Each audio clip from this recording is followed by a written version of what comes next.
उन्वान कब्र की पहली रात का हाल, कुरानी आयात और अहादीस के साथ तफसीली वजाहत। अस्सलाम अलैकुम वरहमतुल्लाहि वबरकातुहू। आज हम बात करेंगे एक नहायत संजीदा और अहम मौजू पर, कब्र की पहली रात का हाल। ये रात वो है जब इंसान का सफर आखिरत शुरू होता है, जिसका हर मुसलमान को सामना करना है और इसके लिए तैयारी करने की तरगीब दी गई है।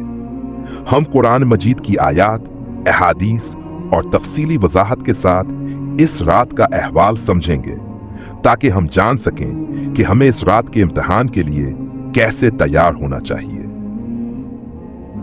कुरान मजीद में अजाब कब्र का जिक्र। इस्लाम में कब्र की पहली रात को एक इम्तिहान की तरह समझा जाता है।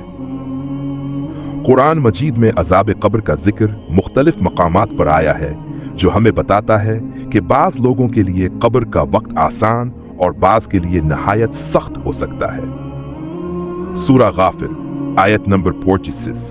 तर्जुमा, आग है जिस पर सुबह व शाम वो यानी आल फरऊन पेश किए जाते हैं, और जिस दिन कयामत कायम होगी कहा जाएगा कि आल फरऊन को सख्त तरीन अजाब में दाखिल करो। इस आयत में जिक्र है कि आल फरऊन को मरने के बाद भी सुबह व शाम अजाब दिया जाता है।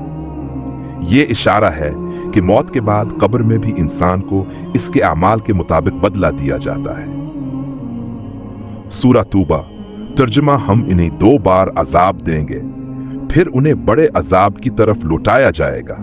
उलमा कराम के मुताबिक ये 2 बार अजाब से मुराद एक कब्र का अजाब है और दूसरा कयामत के दिन का अजाब। हिस्सा 2। नबी अकरम सल्लल्लाहु अलैहि वसल्लम की अहादीस में कब्र की पहली रात का जिक्र।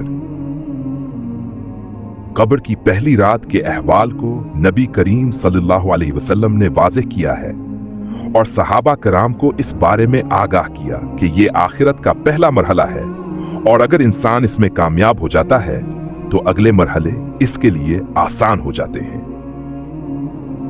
हजरत उस्मान बिन अफ़्फ़ान रज़ियल्लाहु अन्हु की रवायत। हजरत उस्मान बिन अफ़्फ़ान रज़ियल्लाहु अन्हु से रवायत है कि नबी करीम सल्लल्लाहु अलैहि वसल्लम जब कभी कब्र के पास खड़े होते तो आप रोते थे, हत्ता कि आपकी दाढ़ी मुबारक तर हो जाती।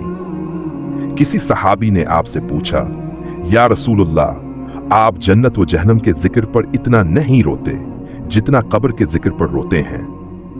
आप सल्लल्लाहु अलैहि वसल्लम ने फरमाया, तर्जुमा, कब्र आखिरत के मरहलों में से पहला मरहला है। अगर इंसान इसमें कामयाब हो जाए तो इसके बाद वाले मरहले आसान होंगे, और अगर नाकाम रहा तो अगले मराहिल मजीद सख्त होंगे। इस हदीस से मालूम होता है कि कब्र की पहली रात का इम्तिहान आखिरत की कामयाबी या नाकामी का आगाज है। हिस्सा 3। मुनकर नकीर के सवालात और कब्र में आजमाइश।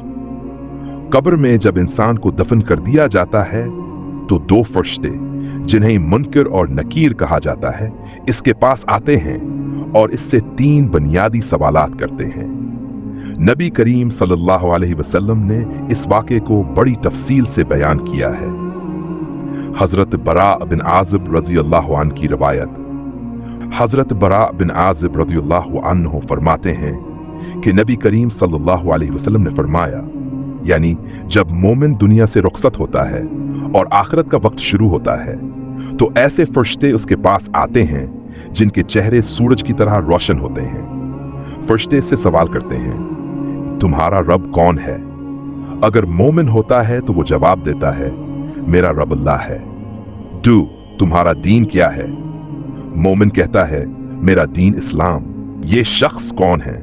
मोमिन कहता है, ये अल्लाह के रसूल हैं। अगर मोमिन इन सवालात का दुरुस्त जवाब दे तो इसकी कब्र को जन्नत के बागात में से एक बाग बना दिया जाता है और इसके लिए कब्र में रोशनी और सुकून होता है। लेकिन अगर कोई शख्स काफिर या मुनाफिक होता है तो वो जवाब नहीं दे पाता और कहता है कि मुझे कुछ पता नहीं, जिसके बाद इस पर अजाब का आगाज होता है। हिस्सा कब्र की पहली रात के अज़कार और दुआएं। नबी करीम सल्लल्लाहु अलैहि वसल्लम ने हमें इस वक्त के लिए दुआ करने की भी तलकीन की है। कुछ मसनून दुआएं हैं जिन्हें रोजाना पढ़ना चाहिए ताकि कब्र के अजाब से बचा जा सके। हजरत अबू हुरैरा रजी अल्लाह अन्हु से रवायत है कि नबी करीम सल्लल्लाहु अलैहि वसल्लम ने फरमाया, ऐ अल्लाह, मैं तेरी पनाह मांगता हूं कब्र के अजाब से, जहन्नम के अजाब से, जिंदगी और मौत के फितने से और मसीह दज्जाल के फितने के शर से। सही मुस्लिम हदीस नंबर। इस दुआ के जरिए हम अल्लाह ताला से कब्र के अजाब से पनाह मांगते हैं। इख्तिताम, हमारा क्या सबक है? दोस्तों, कब्र की पहली रात हमारा आखिरत के सफर का आगाज है। यह रात हमें हमारे अमाल के मुताबिक राहत अज़ाब देती है। हमें चाहिए कि हम अपनी जिंदगी को इस तरह गुजारें कि कब्र में हमारा इम्तिहान आसान हो जाए। अगर आपको यह वीडियो पसंद आई हो तो वासे ज्यादा से ज्यादा लोगों तक पहुंचाएं। अल्लाह हम सबको अज़ाब कब्र से महफूज रखे और हमें ईमान के साथ आसान इम्तिहान से गुजारे।